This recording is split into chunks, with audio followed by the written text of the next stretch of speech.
A family on a mission to save their treasured home. I know the house very well because we built it, but it's too good to be demolished. Can it survive a freezing trek? Where's that noise coming from? Across country roads? Oh man, I don't like this. Or will a lifetime of memories be destroyed? Seeing it happen, it's hard. Saskatoon, Canada.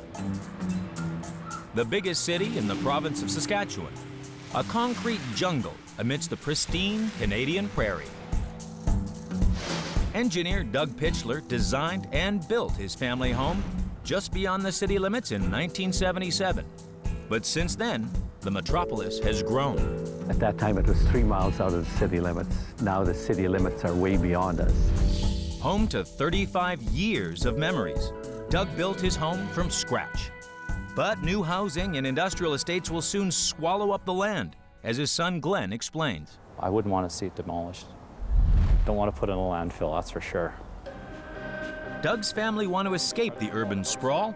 Reluctant to leave their treasured home behind, they've taken the bold decision to move it to a new site in the countryside. I spent most of my childhood here, yeah.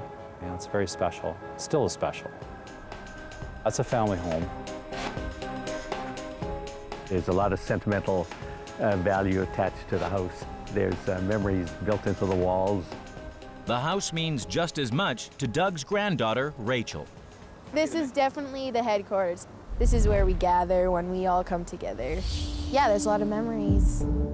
But it's Doug's wife, Mary, who is finding the move hardest. She's probably going to steer clear of the house. I think it's maybe going to be a bit painful for her to see it move. Over the years, Doug's added a porch, a gazebo, and a new roof on the house. Today, this mansion is worth $750,000, and Doug insists that they move it. Fortunately, Glenn owns the perfect plot. He was looking for a place. He says, "Can I put it on this land?" I said, "Sure." Now nothing is going to stand in Doug's way. He's a bit like a bulldozer. Sometimes you just have to sit back and just let him do his thing.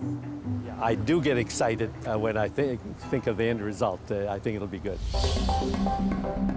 Moving the house will set Doug back $80,000. Renovations and landscaping after the move, another $150,000. In total, the move will hit Doug's bank balance for $230,000. We're paying quite substantial money to move it, and I'm of the opinion that I haven't got forever to do it. So I said, do it now. The whole family are helping Doug with the move. He wants this to happen, so I'm going to support my grandpa. Hallelujah. The mansion currently sits east of Saskatoon. It needs moving 6 miles across the province along a bumpy road to reach the new site. When a house needs hauling in Saskatchewan, there's only one number to call. Saskatoon's finest heavy hauling team, led by Carrie Neufeld. Hi, Carrie. How are you today? Good. Good.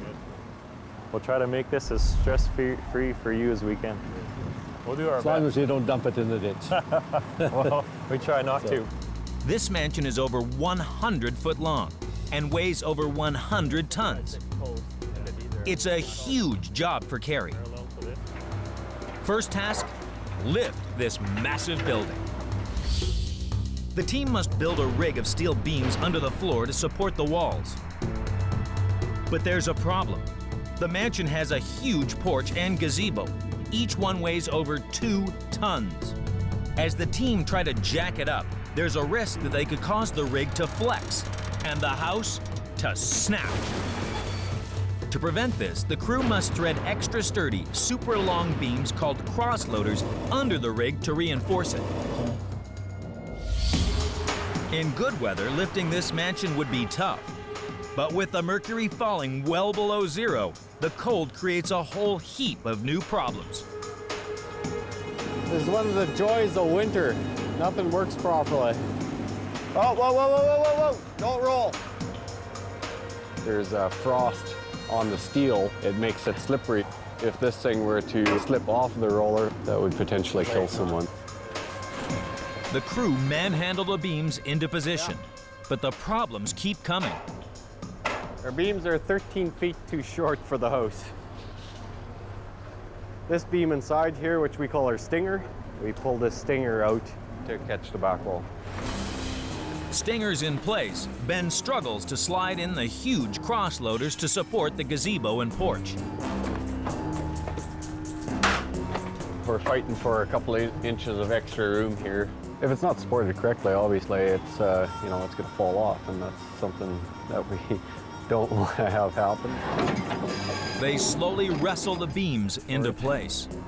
It seems like every aspect of this job is a bit more challenging than what we had anticipated. Seeing the house in this state alarms the family. I'm a bit shocked. I don't want to bring my wife over here. I think she's screaming. The house is safe from demolition, and that's it. That's the exciting part about it. I didn't think it was going to be this emotional, but talking about it and seeing it happen, it's hard. The crew need all the force they can muster to prise this 100-ton monster off its footings. These jacks do all of our lifting. They do all the hard work. Once they're set up, it's just a matter of hydraulics, and you know, they lift everything. Normally, to lift a house, the crew would only need 4 hydraulic jacks. Each jack can support around 15 tons. But this is one of the longest and heaviest houses Carrie's team has ever moved. 4 jacks just won't take the strain. So the crew will have to use 12. Each one strategically placed to cope with the unequal weight, lifting the whole building at the same time. This will be more work for the team, but it's the only way to get this monster mansion off the ground and on its way. The jacks exert a huge lifting force on the house. If we pressure it up too much, we can do a lot of damage to the house. When the force in Ben's jacks hits 100 tons, the house should start lifting. All I know right now is we're pushing past 100 tons. 100 tons. So I don't want to exceed the limit too much. No. The garage is stuck. It's not moving an inch. Something's holding us back. I'm at 5,000 in front where I was at 3. Plan B, keep digging and freeing it up. It's a little frustrating, but what do you do? Let's have it. This time they put more jacks under the garage. I didn't go with my gut, and we're repositioning our jacks, which is quite depressing. It's not usually this painstakingly slow. It'll lift. It just has to. Doug built this house to stay standing, and Ben's crew are paying the price. You don't build them to move them. I never anticipated that this would move. That's definitely a good thing if it's your own house, but not a good thing for a house mover.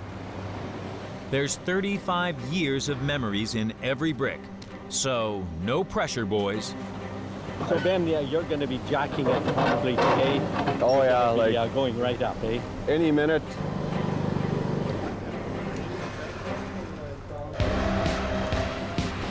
Yeah! We got liftoff.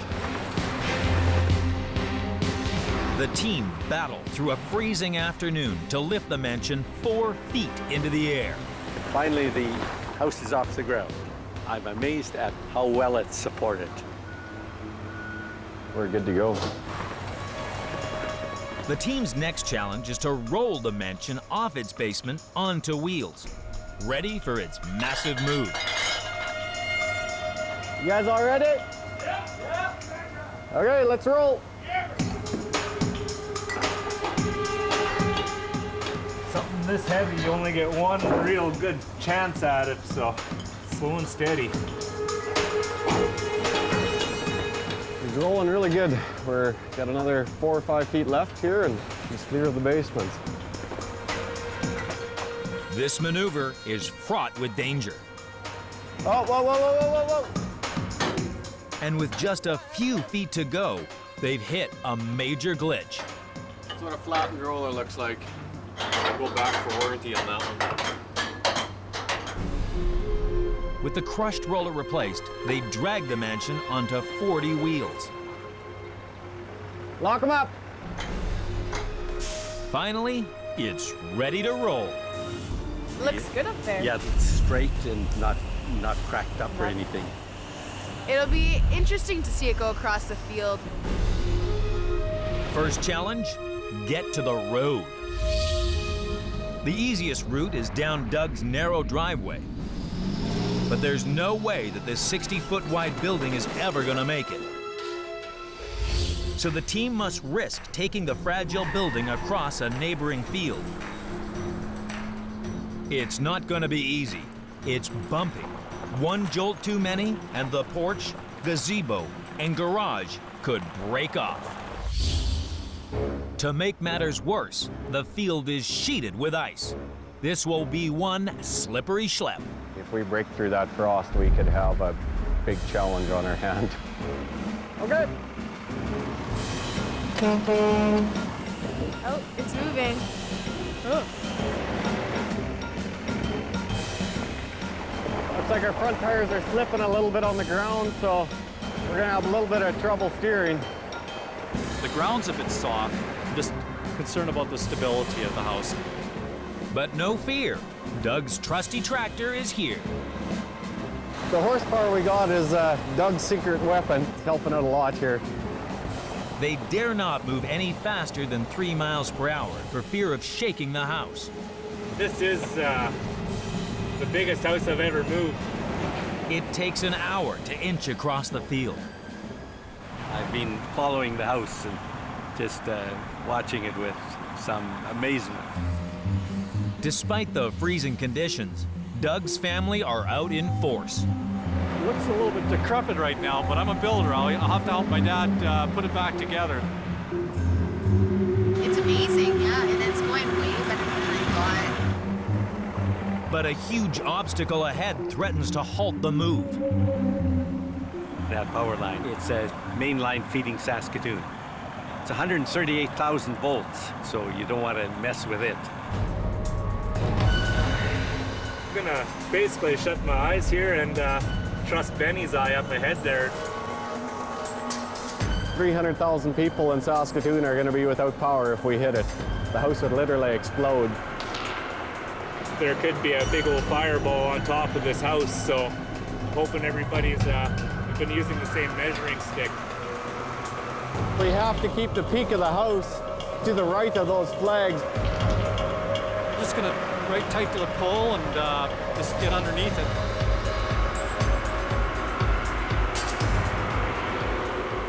I think we are golden. Good stuff. The team have crossed the field, but turning onto the road won't be easy. A gas station blocks the corner. I wasn't expecting quite that many cars parked on this gas station lot. It's gonna be really tight going through these vehicles here. Watch that ditch there. Steering around this sign without leaning too far into the ditch will test Scott's mettle. It's gonna get my whole damn dolly in the ditch.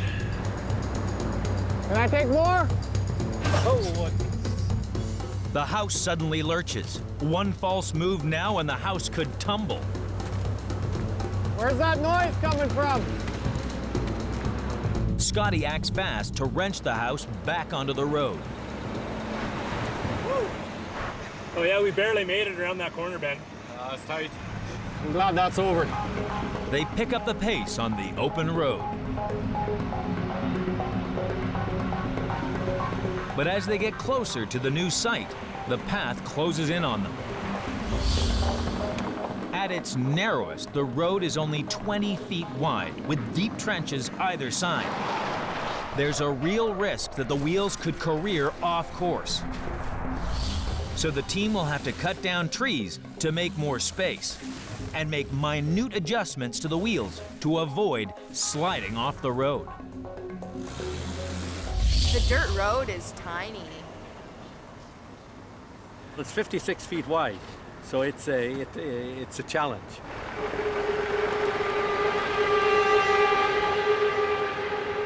Oh man, I don't like this. Wicked ditch on my left side and these tight trees on my right. This ditch is sharp enough, it could suck our wheels right in. We're still within inches up there on my left side, squeaking her through. Any tighter and the branches could smash the windows or wreck the roof. We're gonna start cutting down some trees. These trees aren't, the road isn't wide enough for us to get around them.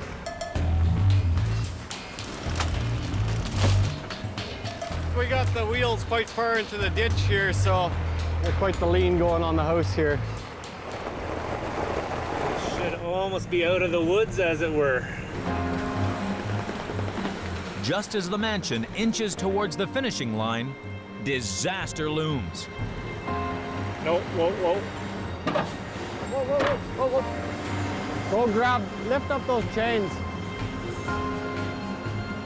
Our chains were gonna snag the basement, so we just had to lift them up a little bit.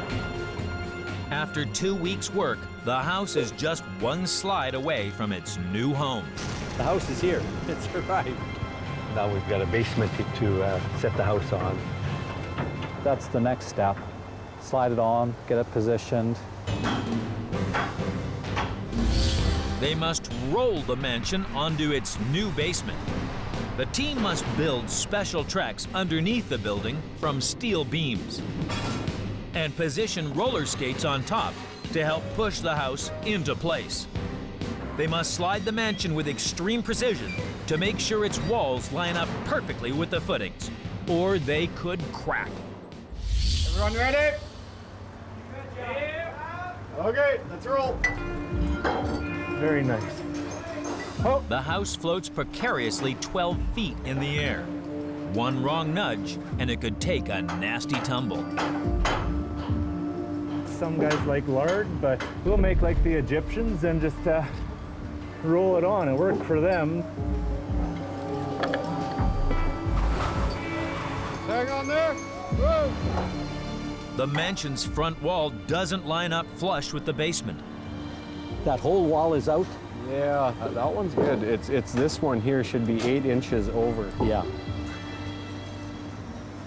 So we'll let her down. We'll have to build another wall in here. So, Yeah, that's kind of what I'm thinking. And if that's the only problem with this house, then that's not bad.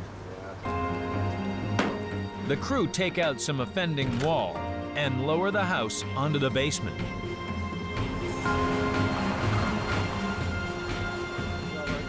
She's done. It's one of our most challenging moves that we've done. Feeling good right now. After a 6-mile trek through ice and snow, the mansion is now back in the open countryside. When you do a project, you imagine it in your mind. And so I'm very pleased. It looks good. I'm hoping to have them living here in about 2 months. I guess that's what happens when you live in a house so long, it becomes sentimental. You don't destroy it, so.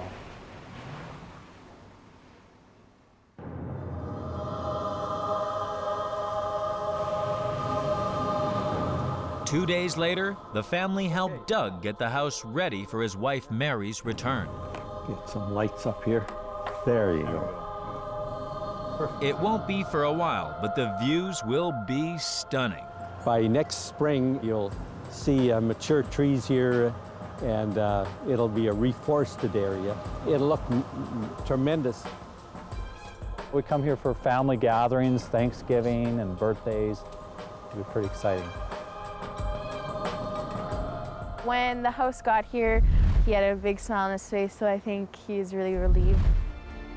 In the spring, after some renovation, the whole area will be landscaped. Doug and his wife Mary can then return to their treasured mansion. I think he did what was best for the family, so I'm proud of him. I had too much of my life invested in this house. I'm glad we had it saved.